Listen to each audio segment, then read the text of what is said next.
ഡയറീസിൻ്റെ പുതിയൊരു എപ്പിസോഡിലേക്ക് എല്ലാവർക്കും സ്വാഗതം.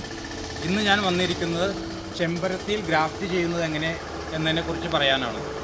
അതിനായി നമ്മൾ ആദ്യം തന്നെ നമുക്ക് ഇഷ്ടപ്പെട്ട ഒരു സ്ഥലത്തു നിന്നും ഇഷ്ടപ്പെട്ട ഒരു ചെമ്പരത്തി കട്ട് ചെയ്തെടുക്കുക. അതിനെ സയോൺ എന്നാണ് പറയുന്നത്. കണ്ടോ, ഇത് വളരെ മനോഹരമായ ഒരു ചെമ്പരത്തിയല്ലേ. അപ്പോൾ ഇതിനെ നമുക്ക് കട്ട് ചെയ്തെടുക്കാം. ഇങ്ങനെ കട്ട് ചെയ്തെടുത്ത ഈ ഭാഗത്തിന് സയോൺ എന്ന് പറയും. ഇത് നമുക്ക് നമ്മുടെ വീട്ടിലുള്ള ചെമ്പരത്തിയിൽ ഗ്രാഫ്റ്റ് ചെയ്ത് പിടിപ്പിച്ചാൽ ഒരു ചെമ്പരത്തിയിൽ തന്നെ ഒന്നിലധികം പല നിറത്തിലുള്ള ചെമ്പരത്തികൾ നമുക്ക് ഉൽപ്പാദിപ്പിക്കാൻ സാധിക്കും. ആദ്യമായി ഗ്രാഫ്റ്റിംഗ് ചെയ്യുവാനുള്ള സാമഗ്രികളെ പരിചയപ്പെടുത്താം. ഇത് ഞാൻ നേരത്തെ കട്ട് ചെയ്തെടുത്ത സയോണാണ്. ഇതിൻ്റെ ഇലകളെല്ലാം കളഞ്ഞ് വൃത്തിയാക്കി വെച്ചിരിക്കുകയാണ് ഗ്രാഫ്റ്റിംഗ് ചെയ്യുവാനായി. അതിനുശേഷം ഇത് ഗ്രാഫ്റ്റിംഗ് ടേപ്പാണ്. ഈ ഗ്രാഫ്റ്റിംഗ് ടേപ്പ് ഉപയോഗിച്ചാണ് നമ്മൾ ഗ്രാഫ്റ്റിംഗ് ചെയ്തതിന് ശേഷം കെട്ടുന്നത്. ഇതാണ് ഗ്രാഫ്റ്റിംഗ് നൈഫ്. ഗ്രാഫ്റ്റിംഗ് ചെയ്യാൻ ഉപയോഗിക്കുന്ന കത്തിയാണ്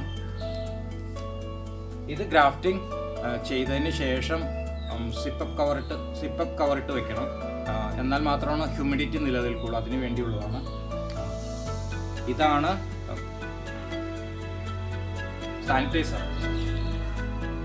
ഈ സാനിറ്റൈസർ ആദ്യമേ തന്നെ ഗ്രാഫ്റ്റിംഗ് ചെയ്യുന്നതിന് മുമ്പായിട്ട് നമ്മൾ ഗ്രാഫ്റ്റിംഗ് കത്തി എടുത്തിട്ട് ഈ സാനിറ്റൈസർ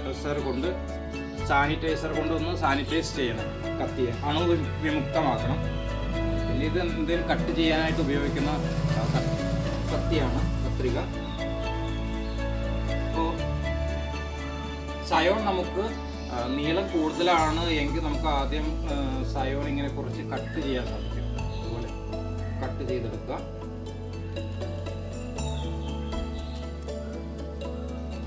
എന്നിട്ട് ആദ്യം ആ ഭാഗം ഒന്ന് കറക്റ്റ് ചെയ്യുക.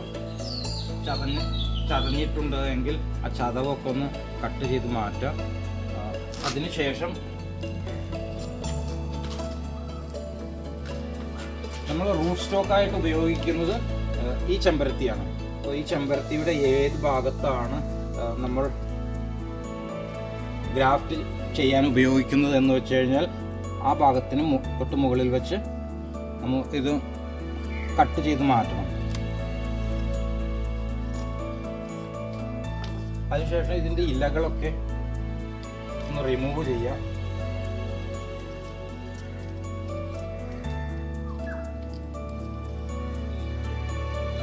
ഇതുപോലെ ഈ റൂട്ട് സ്റ്റോക്കിലുള്ള ഇലകൾ ഒന്ന് റിമൂവ് ചെയ്ത് കൊടുക്കുക. ശേഷം ഈ റൂട്ട് സ്റ്റോക്കിന് നെടുകെ ഗ്രാഫ്റ്റിംഗ് കത്തി കൊണ്ട് നീളത്തിൽ ഒരു പാടുണ്ടാക്കുക താഴേക്ക്.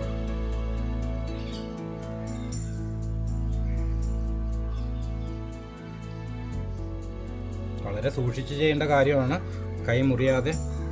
കണ്ടോ, ഇത്രയും ആപ്പ് രൂപത്തിൽ നമ്മൾ ഇതുപോലെ ഒരു പിളർപ്പുണ്ടാക്കിയതിന് ശേഷം നേരത്തെ കട്ട് ചെയ്ത് വെച്ച സയോൺ നമ്മൾ ആപ്പ് രൂപത്തിൽ ചെത്തിയെടുക്കണം. ഇതുപോലെ ഒന്നിലധികം തവണ ചെത്തി എന്ന് കരുതി കുഴപ്പമില്ല. പക്ഷെ ഇത് ഈ ചെത്തുന്നത് നല്ല സ്മൂത്തായിരിക്കണം. വളവ് തിരിവൊന്നും വരാൻ പാടില്ല. കറക്റ്റ് ലെവലിൽ ചെത്തിയതിന് ശേഷം ഇത് നേരത്തെ റൂട്ട് സ്റ്റോക്ക് ഉണ്ടല്ലോ, റൂട്ട് സ്റ്റോക്കിൻ്റെ പിളർപ്പിനുള്ളിലേക്ക് കയറ്റി വയ്ക്കുക. അതിനുശേഷം ഗ്രാഫ്റ്റിംഗ് ടേപ്പ് എടുത്ത് നമുക്ക് എത്രത്തോളം ടേപ്പാണ് വേണ്ടതെന്ന് വെച്ച് കഴിഞ്ഞാൽ അത് ഇതുപോലെ മുറിച്ചെടുക്കുക. മുറിച്ചെടുത്തതിന് ശേഷം ഈ സയോണും റൂട്ട് സ്റ്റോക്കും തമ്മിൽ ഇതുപോലെ കൂട്ടിക്കെട്ടുക. ആദ്യം ഇങ്ങനെ ഒരു ടേപ്പ് ഉപയോഗിച്ച് നല്ല രീതിയിൽ ചുറ്റി കൊടുക്കുക.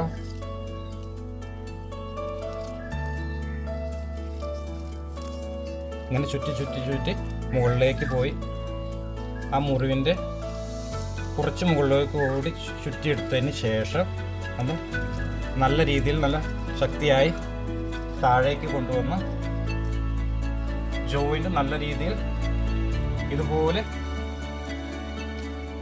കൂട്ടിക്കെട്ടി വെക്കുക. കെട്ടിയതിന് ശേഷം ഒരു കെട്ടിട്ട് കൊടുക്കുക, താഴേക്ക് അഴിഞ്ഞു പോകാതിരിക്കാനായി. കെട്ട് മുറുകിയില്ല എന്ന് തോന്നിയാൽ ഒന്നും കൂടി കെട്ടുന്നത് കൊണ്ട് യാതൊരു ബുദ്ധിമുട്ടുമില്ല. നമുക്ക് ഇങ്ങനെ ഒരു സേഫ്റ്റിക്ക് വേണ്ടി ഒന്നും കൂടി കെട്ടി കൊടുക്കാം. ഇത്രയും ചെയ്തു കഴിഞ്ഞാൽ നമ്മുടെ ഗ്രാഫ്റ്റിംഗ് പൂർത്തിയായി.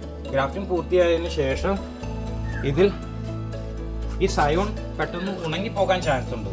ഈ സയോൺ ഉണങ്ങിപ്പോകാൻ ചാൻസ് ഉള്ളത് കൊണ്ട് അതിൽ ഹ്യൂമിഡിറ്റി നിലനിൽക്കാനായി ഒരു സിപ്പപ്പിൻ്റെ കവറെടുത്ത് ഇതുപോലെ ഇതിന് മുകളിലൂടെ ഇട്ട് കൊടുക്കുക.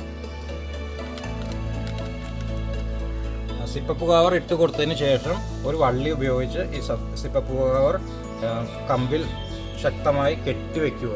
കാരണം ഇത് അഴിഞ്ഞു പോകാൻ സാധ്യതയുള്ളതുകൊണ്ട് ഇതിൽ ഹ്യൂമിഡിറ്റി നിലനിൽക്കാനാണ് നമ്മളിങ്ങനെ കെട്ടിട്ട് കൊടുക്കുന്നത്. ഇത്രയും ചെയ്തു കഴിഞ്ഞാൽ ഗ്രാഫ്റ്റിംഗ് പൂർത്തിയായി. ഗ്രാഫ്റ്റിംഗ് പൂർത്തിയായതിനു ശേഷം ഏകദേശം ഒരു 14 ദിവസം കഴിയുമ്പോൾ ഇതിൽ മുളകൾ വരുന്നത് നമുക്ക് കാണാൻ സാധിക്കും. അപ്പോൾ ഇനി ഒരു 14 ദിവസം കഴിയുമ്പോൾ ഇത് മുളകൾ വന്നതിന് ശേഷം അടുത്ത വീഡിയോ ഞാൻ നിങ്ങളെ കാണിക്കുന്നതാണ്. ഏകദേശം 14 ദിവസത്തിന് ശേഷം നമ്മുടെ ഗ്രാഫ്റ്റ് സക്സസ് ആയോ ഇല്ലയോ എന്ന് ചെക്ക് ചെയ്യാൻ പോവുകയാണ്. ആദ്യം കെട്ടഴിച്ചതിന് ശേഷം സിപ്പപ്പ് കവർ റിമൂവ് ചെയ്യുകയാണ്. ഇതിലൂടെ നമുക്ക് കാണാൻ സാധിക്കുന്നുണ്ട് പുതിയ ഇലകൾ വന്നിരിക്കുന്നത്. കണ്ട് പുതിയ തളിരിലകൾ വന്നിരിക്കുന്നു. ചെമ്പരത്തിയിൽ നമ്മുടെ ഗ്രാഫ്റ്റ് സക്സസ് ആയിരിക്കുകയാണ്. ഇതാണ് ഗ്രാഫ്റ്റ് ചെയ്തിരിക്കുന്ന ഭാഗം. ഇത് ഒരാഴ്ച കൂടി കഴിഞ്ഞ് അഴിച്ചാലും കുഴപ്പമില്ല. പക്ഷേ വീഡിയോയിൽ കാണിക്കുന്നതിന് വേണ്ടി ഞാൻ ഇത് ഇപ്പോൾ തന്നെ റിമൂവ് ചെയ്യുകയാണ്. ബ്ലേഡ് എടുത്തിട്ട് ഒന്ന് കട്ട് ചെയ്യാം. അപ്പോൾ ഇതിനോടൊപ്പം തന്നെ നമുക്ക് ഈ ഗ്രാഫ്റ്റിംഗ് ടേപ്പ് അഴിച്ചെടുക്കാം. ഇത് അഴിച്ചെടുക്കുമ്പോൾ റൂട്ട് സ്റ്റോക്കിൽ സയോൺ നല്ല രീതിയിൽ തന്നെ ജോയിൻ ആയിട്ടുണ്ട്. ഇങ്ങനെയാണ് ഗ്രാഫ്റ്റിംഗ് ചെയ്യുന്നത്. ഈ ചെമ്പരത്തിയിൽ ഞാൻ ഇതിനു മുമ്പ് പല ഇടങ്ങളിലും ഗ്രാഫ്റ്റ് ചെയ്തിട്ടുണ്ട്. ഇവിടെ ചെയ്തിട്ടുണ്ട്. ഈ ടേപ്പ് കൊണ്ട് കെട്ടിയിരിക്കുന്ന ഭാഗങ്ങളിലെല്ലാം ഞാൻ ഇതുപോലെ ഗ്രാഫ്റ്റ് ചെയ്തിരിക്കുന്നതാണ്. ഇങ്ങനെ ഒരു ചെടിയിൽ തന്നെ നമുക്ക് പല നിറത്തിലുള്ള പൂക്കൾ ഉൽപ്പാദിപ്പിക്കാൻ സാധിക്കും. ഗ്രാഫ്റ്റിംഗ് ചെയ്യുന്നതിൻ്റെ ബേസിക്കായ രീതി ഇങ്ങനെയാണ്. എല്ലാ ചെടികളിലും ഇതുപോലെ തന്നെയാണ് ഗ്രാഫ്റ്റിംഗ് ചെയ്യുന്നത്. വീഡിയോ ഇൻഫോർമേറ്റീവായി തോന്നുകയാണെങ്കിൽ ലൈക്ക് ചെയ്യണേ.